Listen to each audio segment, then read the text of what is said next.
Ito ang GMA Regional TV News.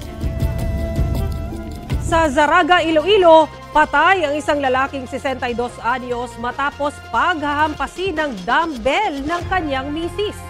May bigat na 10 kilo ang dumbbell.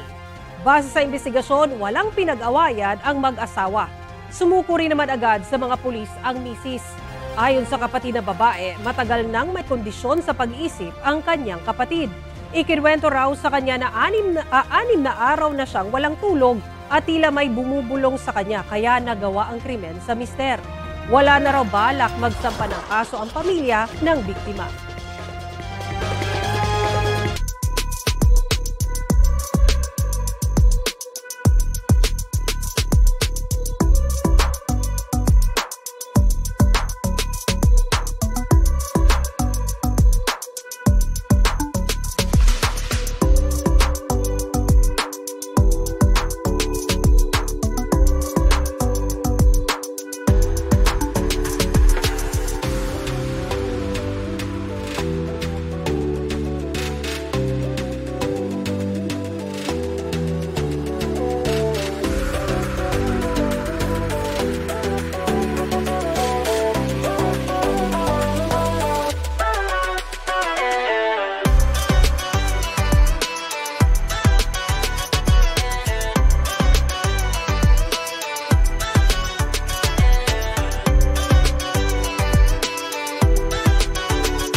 Kapuso, para sa mga maiinit na balita, mag-subscribe sa GMA Integrated News sa YouTube. Sa mga kapuso naman abroad, subaybayan nyo kami sa GMA Pinoy TV at sa www.gmanews.tv.